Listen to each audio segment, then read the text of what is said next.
சிந்தனையின் போர்க்களத்தில் ஜெயிப்பது எப்படி? Winning in the battlefield of mind. மனசில் எண்ணங்கள் வந்துகிட்டே இருக்கும், பலவிதமான எண்ணங்கள். கவனத்தை ஆண்டவர் விட்டு திருப்ப செய்கிற எண்ணங்கள். பைபிள் எடுத்து வச்சு இருப்பாங்க. உட்காந்துருக்குறோம் தனியாக பைபிள் வாசிக்க. பைபிள் திறந்துருக்கோம், கண்ணு பார்த்துட்ருக்கோம், மனசு கவலைப்பட்டுட்டு யோசிச்சுட்டு நாளைக்கு எப்படி செய்வோம், இந்த காரியம் இப்படி இருக்கே, இந்த காரியம் நடக்கணுமே. அப்போ ஒரு போராட்டம். வண்டி ஓட்டிகிட்டு இருக்கும்போது அந்த மாதிரி எதையோ யோசிச்சுட்டு அப்படி வண்டி ஓட்டிட்டு சில நேரத்தில் சிலருக்கு எங்கே போகிறாங்கன்னு கூட தெரியாது, போக வேண்டிய ரூட்டை விட்டு வேறு ரூட்டில் போயிடுவாங்க. அப்புறம்தான் அடாடா இப்படி வேலை எங்கே போயிட்டுருக்குறோன்னு சொல்லிட்டு திரும்பி வரும். சிந்தனை ஒரு போர்க்களம். ஆனால் இந்த நாட்களில் கர்த்தர் அந்த போர்க்களத்தில் ஜெயிக்க கர்த்தர் நமக்கு உதவி செய்வாராக. அல்லேலூயா. இந்த சீரீஸை நம்ம பார்த்துட்டு இருக்கிற அந்த நாட்களில் சிந்தனையில் இருக்கிற போராட்டங்களில் ஒரு வெற்றி உண்டாவதாக. மத்தேயு 4:4 வாசிப்போம். Matthew 4:4 எல்லாரும் சேர்ந்து வாசிக்கலாம். அவர் பிரதியுத்தரமாக, மனுஷன் அப்பத்தினாலே மாத்திரமல்ல, தேவனுடைய வாயிலிருந்து புறப்படுகிற ஒவ்வொரு வார்த்தையினாலும் பிழைப்பான் என்று எழுதி இருக்கிறதே என்றார். ஒரு அல்லேலூயா சொல்லுங்க. பிசாசு நீர் தேவனுடைய குமாரனே ஆனால் அப்படின்னு சொல்லிட்டு ஒரு கேள்விக்குரிய போடுறான், ஒரு சந்தேகத்தை போடுறான். ஏற்கனவே நாம் பார்த்தோம், பிசாசுக்கு நல்லா தெரியும் இயேசு தேவகுமாரன்னு. அதான் பிறக்கும்போதே ஆபத்தை உண்டு பண்ண பார்த்தானே ஏரோது மூலமாக. இயேசுநாதருக்கும் நல்லா தெரியும். அதே மாதிரி தான் நம்முடைய வாழ்க்கையில் பிசாசுக்கு நல்லா தெரியும் நம் தேவனுடைய பிள்ளைகள். நமக்கும் நல்லா தெரியும். ஆனால் ஒரு பிரச்சனைன்னு வரும்போது, ஒரு சூழ்நிலைன்னு வரும்போது, அங்கே தான் இந்த கேள்விக்குறிகளை அவன் உண்டாக்க பார்ப்பான். உண்மையாலுமே கர்த்தர் உன் கூட இருக்கிறாரா? அந்த அளவுக்கு நீ தகுதியா? இல்லை ஆண்டவர் உனக்கு தான் வாக்குத்தத்தம் கொடுத்தாரா? அந்த வாக்குத்தத்தம் சொல்லப்பட்ட போது உன் பக்கத்தில் உட்காந்துருந்தாங்களே அவங்களுக்கு நடந்துச்சு, நிறைவேறிச்சின்னு சாட்சி சொல்லிட்டாங்க, அது அவங்களுக்கு தான், உனக்கா? இப்படியெல்லாம் இதெல்லாம் சத்தங்கள் கிடையாது. இந்த சத்தங்களை குறித்து நாம் ஜாக்கிரதையாக இருக்க வேண்டும். அல்லேலூயா. அப்போ ஆண்டவர் என்ன பதில் கொடுக்குறாருன்னா, இங்கிலீஷில் if you are the son of God அப்படின்னு சொல்கிறான். ஆண்டவர் இங்கிலீஷில் சொல்லுது, ஜீசஸ் ஆன்சர்ட். இயேசு பதில் கொடுக்குறார் பிசாசுக்கு. தமிழில் பிரதியுத்தரம்னு போட்டிருக்கு, அந்த காலத்து தமிழ். இன்னைக்குன்னா இயேசு மறுமொழியாக, இயேசு பதிலடியாக. நல்லா சொல்லணும்னா பதிலடி. அல்லேலூயா. மனுஷன் அப்பத்தினால் மாத்திரமல்ல, தேவனுடைய வாயிலிருந்து புறப்படும் ஒவ்வொரு வார்த்தையினாலும் பிழைப்பான் என்று எழுதி இருக்கிறதே. எப்படி சொல்றாரு? இன்னொரு தடவை சத்தமா சொல்லுங்க. இன்னைக்கு இந்த செய்தியின் தலைப்பு என்னன்னா, தேவனுடைய வார்த்தையில் உள்ள ஜீவன். The life in God's word. எழுதி இருக்கிறதே.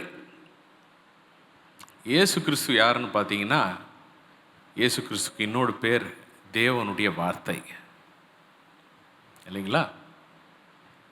யோவான் 1:1 சொல்லுது, ஆதியிலே வார்த்தை இருந்தது, அந்த வார்த்தை தேவனிடத்தில் இருந்தது, அந்த வார்த்தை தேவனாக இருந்ததுன்னு சொல்லிட்டு 2ஆம் வசனம் சொல்லும்போது, ஆதியில் அவர் தேவனோடு இருந்தார். அல்லேலூயா. அப்போ இயேசு கிறிஸ்துக்கு பேர் என்னன்னா living word. The living word. எல்லாம் சொல்லுங்க. இங்கிலீஷில் லிவிங் வேர்ட், தமிழில் சொல்லணுன்னா ஜீவனுள்ள வார்த்தை. இயேசு கிறிஸ்துவுக்கு இன்னொரு பேர் என்ன? அதாவது வார்த்தை உருவாய் மாறும் என்றால் ஏன்னா அப்படிதான் வசனம் சொல்லுது. யோவான் 1:14, இந்த வார்த்தை மாம்சமாகி. வார்த்தைக்கு கண்ணு, மூக்கு, வாய், அதை உருவமாய் பார்க்க வேண்டும் என்றால் அவர்தான் ஆண்டவராகிய இயேசு கிறிஸ்து. அதனால் இஸ் த லிவிங் வேர்ட். பாருங்க, அவர் தான் ஜீவனுள்ள வார்த்தை. அப்போ அவர் என்ன வேணா சொல்லியிருக்கலாம்ல. என்ன சொல்லியிருக்கலாம்? என்ன பிசாசு, உனக்கு தெரியாதா நான் தேவனுடைய குமாரன், இப்படி பேசியிருக்கலாமா? பேசியிருக்க முடியாதா? இவர் என்ன பேசினாலும் அது தேவனுடைய வார்த்தை. உங்களுக்கு விளங்குதா? யார்கிட்ட வந்து நிற்கிற சொல்லியிருக்கலாமா இல்லையா? கொஞ்ச நேரத்துக்கு முன்னாடி தான் பிதாவானவர் சொன்னார், நீ கேட்டியா கேட்கலையா? சொல்லியிருக்கலாமா இல்லையா? சொல்லியிருக்கலாமா இல்லையா?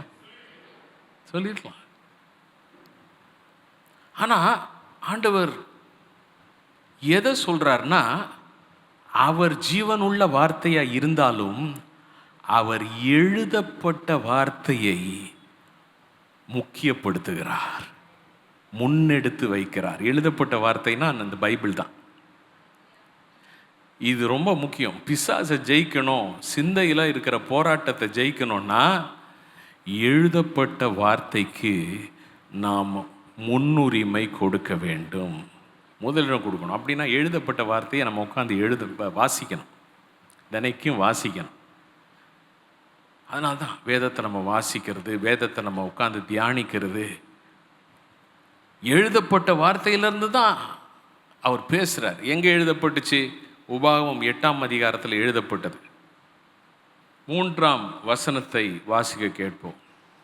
அவர் உன்னை சிறுமைப்படுத்தி உன்னை பசியினால் வருத்தி, மனுஷன் அப்பத்தினால் மாத்திரமல்ல கர்த்தருடைய வாயிலிருந்து புறப்படுகிற ஒவ்வொரு வார்த்தையினாலும் பிழைப்பான் என்பதை உனக்கு உணர்த்தும்படிக்கு நீயும் உன் பிதாக்களும் அறியாதிருந்த மன்னாவினால் உன்னை போஷித்தார். ஆமென் சொல்லுங்க. அப்ப இருக்கிற வார்த்தை, அதை எடுத்து சம்மட்டி அடிக்கிறார் சாத்தான் மேல. இன்னைக்கு பிசாசை நம்ம ஜெயிக்கணும், நம்ம மனசுல இருக்கிற போராட்டங்களை ஜெயிக்கணும்னா வேதத்தை நாம் வாசிக்கிறவர்களாக இருக்க வேண்டும். நாம் எதை வாசிக்கிறோமோ அதிலிருந்து கர்த்தர் நமக்கு பேசுகிற காரியங்களை நாம் பிடித்து கொள்கிறவர்களாக இருக்க வேண்டும்.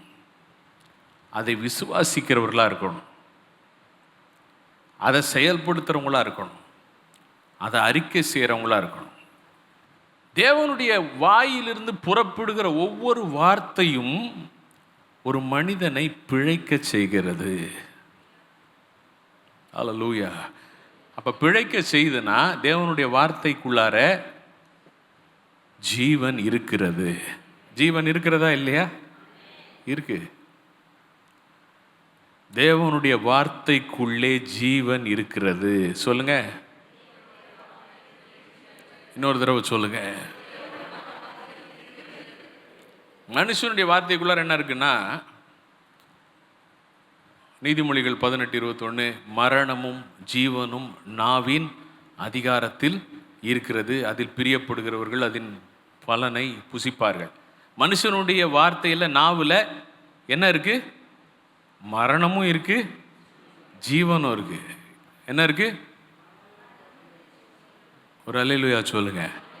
ஆனா தேவனுடைய வார்த்தையில் என்னதான் இருக்கு சொல்லுங்க?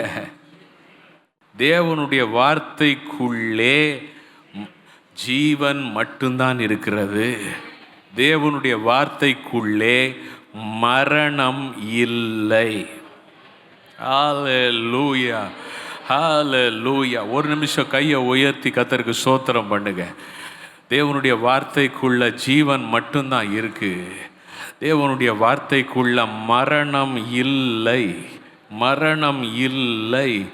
மனுஷ வார்த்தைக்குள்ள மரணமும் ஜீவனும் இருக்கிறது. ஆனால் தேவனுடைய வார்த்தைக்குள்ள ஜீவன் மட்டுமே இருக்கிறது. அந்த வார்த்தைக்குள்ள மரணம் இல்லை, மரணம் இருக்க முடியாது. ஹல்லேலூயா. ஆகையினால் தான் தேவனுடைய வார்த்தை கடந்து வருகிற இடத்திலே மரணத்தின் கட்டுகள் உடைக்கப்படும். ஆமென். பிசாசுக்கிட்ட என்ன சொல்ல வர்றாருன்னா, பிசாசுக்கு நல்லா புரிஞ்சிருக்கும். ஆண்டவர் என்ன சொல்ல வந்தார்னு நல்லா புரிஞ்சிருக்கும். தேவனுடைய வாயிலிருந்து புறப்படுகிற ஒவ்வொரு வார்த்தையினாலும் பிழைப்பான் என்று எழுதி இருக்கிறதே. அப்படின்னா என்ன அர்த்தம்னா, நான் பசியாக இருக்கிறேன், இந்த கல்லை அப்பமாக மாற்றி சாப்பிட்டா உயிர் வாழ்வீங்கன்னு மாதிரி நீ சொல்ல வர்றல்ல பிசாசே, அதை தானே சொல்ல வர்ற.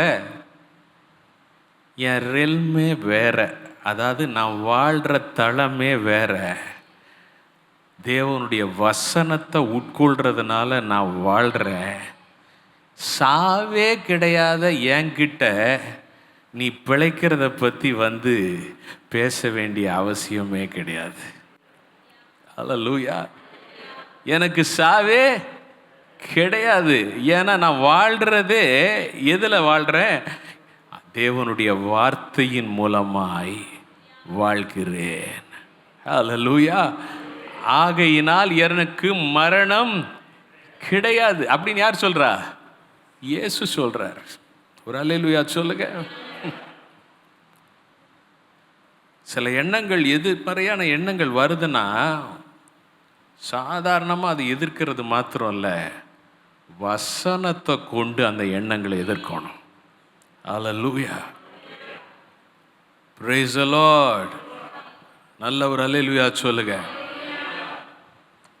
ஏன்னா தேவனுடைய வார்த்தையில் ஜீவன் இருக்கிறது. யோவான் 6:63 வாசிக்கலாம். John 6:63. ஆவியை உயிர்ப்பிக்கிறது, மாம்சமானது ஒன்றுக்கும் உதவாது. நான் உங்களுக்கு சொல்லுகிற வசனங்கள் ஆவியாயும் ஜீவனாயும் இருக்கிறது. ஹல்லேலூயா. இயேசு சொல்றாரு, நான் உங்களுக்கு சொல்லுகிற வசனங்கள் ஆவியாயும் ஜீவனாயும் இருக்கிறது. ஹல்லேலூயா.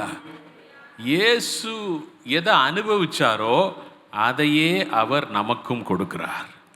என்ன சொல்ல வர்றாருன்னா, என் வார்த்தையை சாப்பிட்ற நீ செத்து போக மாட்ட. அப்படின்னா என்ன அர்த்தம்? என் வார்த்தையை சாப்பிட்ற, விசுவாசிக்கிற நீ சாப்பிட்றன்னா என்ன அர்த்தம்? அதை உன் ஆவியில் உணவாய் உட்கொள்ளுகிறாயே, வார்த்தையை ரிசீவ் பண்ணுறியே, வார்த்தையை விசுவாசிக்கிறியே, வார்த்தையே ஆதாரமாக பிடிச்சிட்டு நிற்கிறியே, வார்த்தை தான் எனக்கு எல்லான்னு சொல்கிறல்ல, வார்த்தையை அறிக்கை செய்கிறல்ல, வார்த்தையை பிடித்து கொண்டிருக்கிற நீ தோற்று போக முடியாது. ஆண்டவர் சொல்றார், நான் உங்களுக்கு சொல்லுகிற வார்த்தைகள், அந்த வாக்கியத்தை திரும்ப வாசிப்போம். நான் உங்களுக்கு சொல்லுகிற வசனங்கள் ஆவியாயும் ஜீவனாயும் இருக்கிறது. Hallelujah. Hallelujah. I cannot feed on God's word and be destroyed. நான் தேவனுடைய வார்த்தையை உட்கொண்டு அல்லது தேவனுடைய வார்த்தையை உட்கொள்ளுகிற நான் சத்துருவினால் அழிக்கப்பட முடியாது. இது எத்தனை பேர் அசைக்கப்பட முடியாத விசுவாசத்தோட விசுவாசிக்க விரும்புகிறீங்க? இதை மனசில் நம்ம பதிச்சுக்கணும். தேவனுடைய வார்த்தையை விசுவாசிக்கிற என்னை சாத்தான் அழிக்க முடியாது. வலது கையை உயர்த்தி அந்த வாக்கியத்தை சொல்லுங்க. தேவனுடைய வார்த்தையை விசுவாசிக்கிற என்னை சாத்தான் அழிக்க முடியாது. இப்போ சொல்லுங்க, தேவனுடைய வார்த்தையை விசுவாசிக்கிற என் குடும்பத்தை சாத்தான் அழிக்க முடியாது. தேவனுடைய வார்த்தையை விசுவாசிக்கிற நான் தோற்று போக முடியாது. தேவனுடைய வார்த்தையை விசுவாசிக்கிற எனக்கு விரோதமாய் மரணம் கிரியை செய்ய முடியாது. ஹல்லேலூயா, ஹல்லேலூயா, Hallelujah. Praise the Lord. யோவான் 6:68 வாசிப்போம். 67, 68 ரெண்டுத்தையும் வாசிப்போம். அப்பொழுது இயேசு 12 நோக்கி, நீங்களும் போய்விட மனதா இருக்கிறீர்களோ என்றார். சீமோன் பேதுரு அவருக்கு பிரதியுத்தரமாக, ஆண்டவரே, யாரிடத்தில் போவோம்? நித்திய ஜீவ வசனங்கள் உம்மிடத்தில் உண்டே. ஹல்லேலூயா. இப்படி ஒரு மொழிபெயர்ப்பு இருக்கு.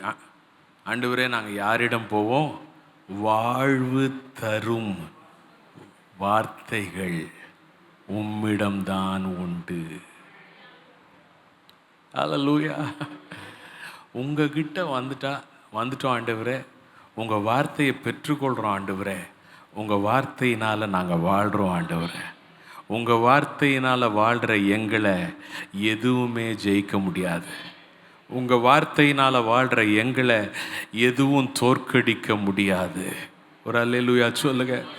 ஒரு வைராக்கியம் நமக்குள்ள இந்த வார்த்தையிலிருந்து உண்டாவதாக. கர்த்தருடைய வார்த்தையை விசுவாசிக்கிற என் குடும்பத்தை எதுவும் சிதறடிக்க முடியாது. கர்த்தருடைய வார்த்தையை விசுவாசிக்கிற என்னை எதுவும் மேற்கொள்ள முடியாது. கர்த்தருடைய வார்த்தையை விசுவாசிக்கிற நாங்கள் தரித்திரராகுவது இல்லை. கர்த்தருடைய வார்த்தையை விசுவாசிக்கிற நாங்கள் சுகவீனத்தில் மடிவது இல்லை. கர்த்தருடைய வார்த்தையை விசுவாசிக்கிற நாங்கள் பலவீனத்தில் மடிவது இல்லை. கர்த்தருடைய வார்த்தை விசுவாசிக்கிற நாங்கள் ஜீவன் பெறுகிறோம், பலன் அடைகிறோம், சுகம் பெறுகிறோம், மேற்கொள்ளுகிறோம், ஐஸ்வர்யவான்களாகிறோம், ஆசீர்வாதமாய் இருக்கிறோம், அநேகருக்கு நன்மையை உண்டாக செய்கிறோம், கர்த்தருக்கு மகிமையாய் வாழ்கிறோம். விசுவாசிக்கிறவங்க கரங்களை தட்டி கர்த்தருக்கு நன்றி சொல்லுங்க. Glory to Jesus. Glory to Jesus. Hallelujah. 1 ராஜாக்கள் 17க்கு வருவோம். 1 Kings 17 1ஆம் வசனம் 2ஆம் வசனத்தை வாசிப்போம்.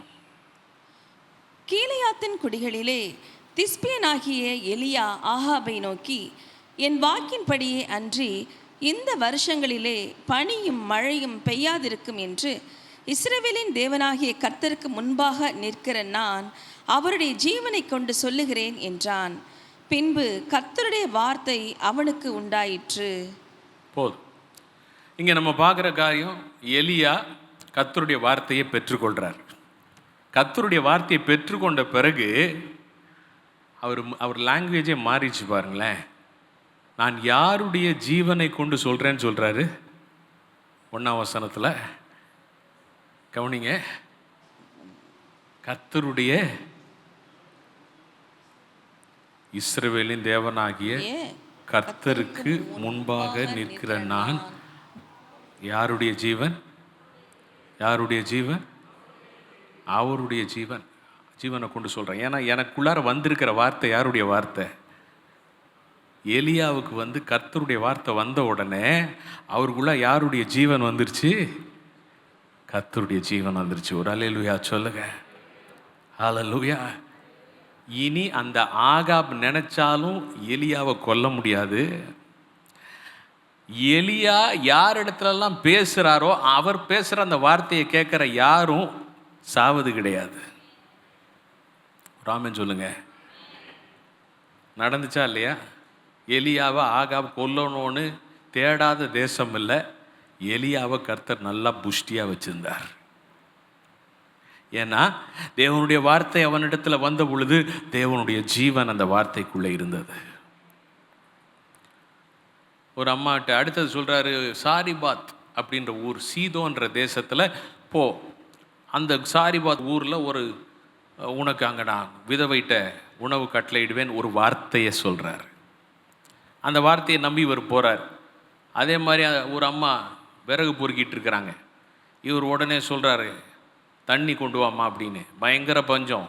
கொண்டு வர போகும்போது அந்த அம்மாவை எக்ஸ்கியூஸ் மீ சிஸ்டர் அப்படின்னு கூப்பிடுறாரு. தண்ணி கொடுக்குறதே பெரிய வேலை. திரும்பின உடனே அடைய சுட்டு முதல் அடைய எனக்கு கொண்டு வா. அந்த அம்மா பாருங்க என்ன சொல்கிறாங்க பாருங்க. 12ஆம் வசனம். அந்த அம்மாவனுடைய எதிர்பார்ப்பெல்லாம் என்ன மனசில் பொறுக்கிட்டு இருக்கிறாங்க, வாசிப்போம். அதற்கு அவள், பானையில் ஒரு பிடி மாவும் கலயத்தில் கொஞ்சம் எண்ணெயுமே அல்லாமல் என்னிடத்தில் ஒரு அடையும் இல்லை என்று உம்முடைய தேவனாகிய கர்த்தருடைய ஜீவனை கொண்டு சொல்லுகிறேன். இந்த அம்மா வெளிப்பாடு இல்லாத ஒரு அம்மா.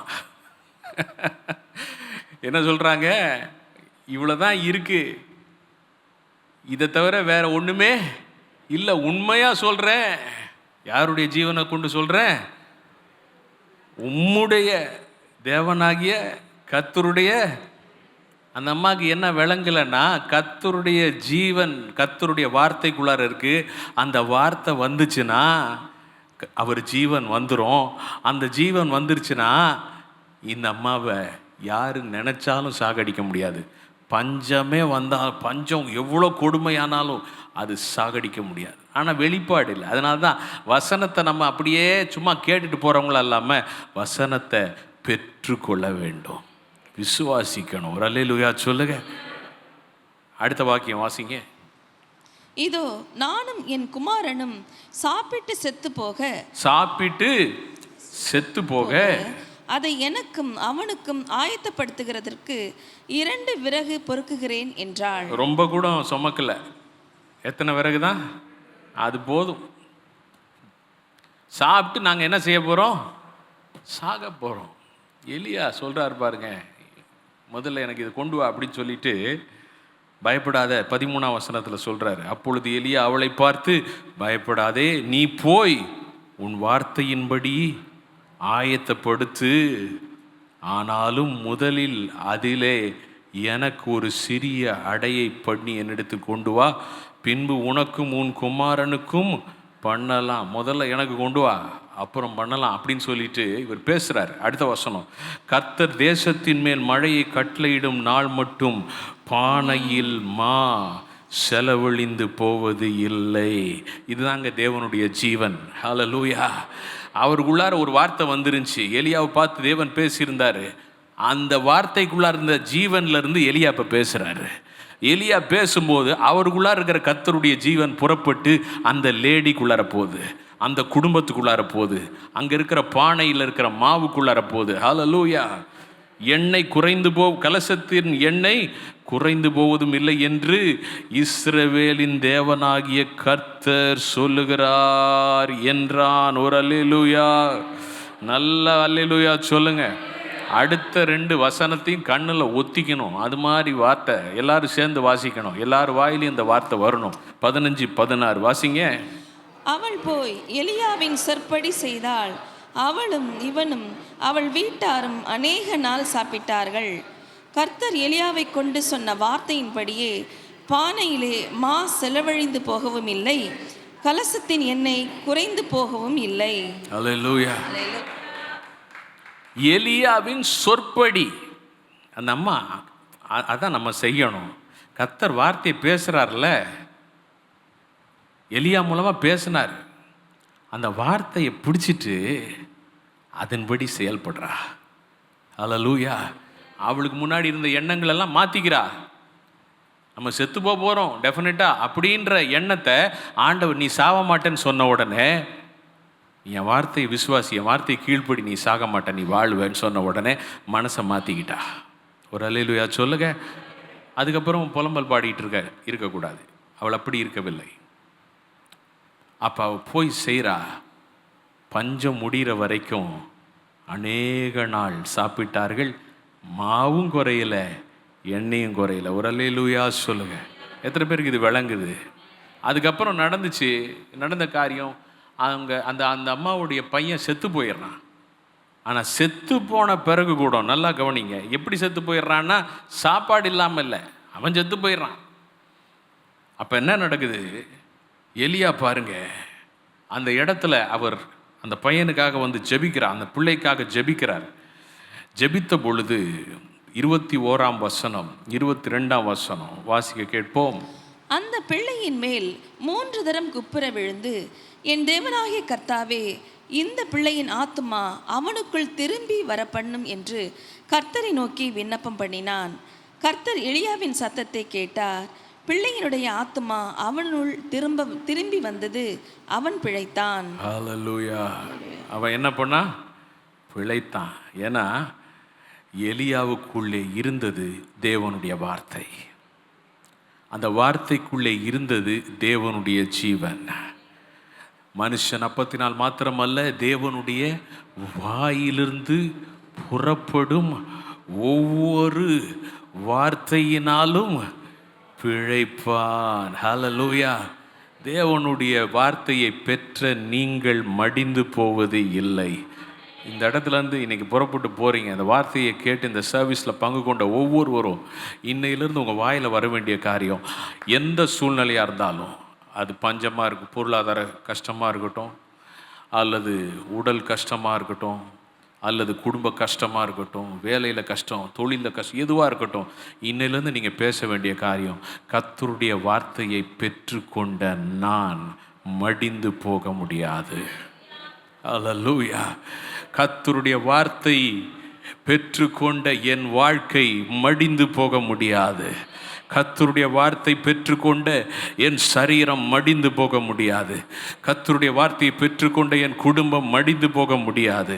கர்த்தருடைய வார்த்தையை பெற்றுக்கொண்ட என் தொழிலில் மடிந்து போக முடியாது.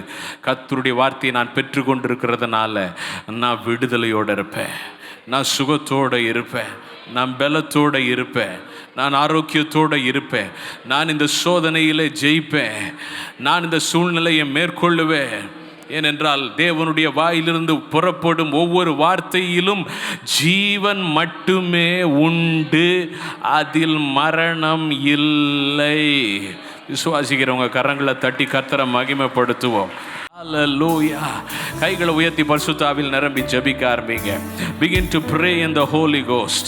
ஹல்லேலூயா. கர்த்தருடைய வல்லமை இப்போ இறங்கி மரணத்தின் கட்டுகளை உடைக்கிறது.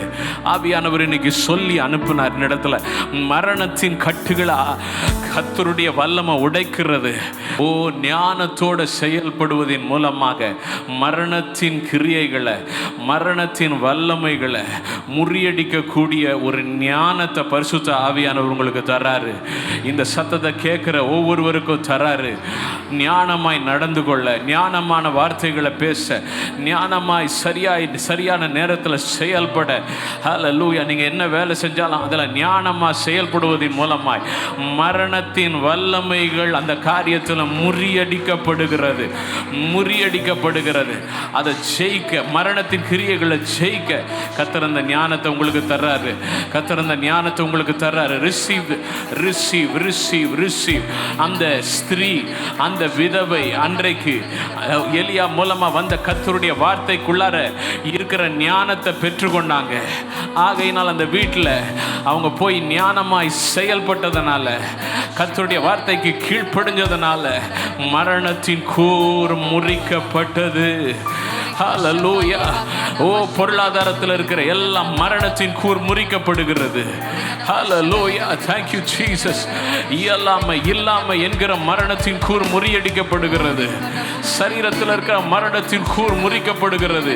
தேவன் கர்த்தர் ஞானத்தை கொடுக்கிறாரு, ஞானத்தினால நிரப்புகிறார். நன்றி ஆண்டவரே. கர்த்தர் கொடுக்கிற அந்த ஞானத்தினால உண்டாகிற ஜீவனை பெற்றுக்கொள்ளுகிறோம். அந்த ஞானத்தில் ஆண்டவரே வலது கையில் ஓ தீர்க்காயுசு உண்டு.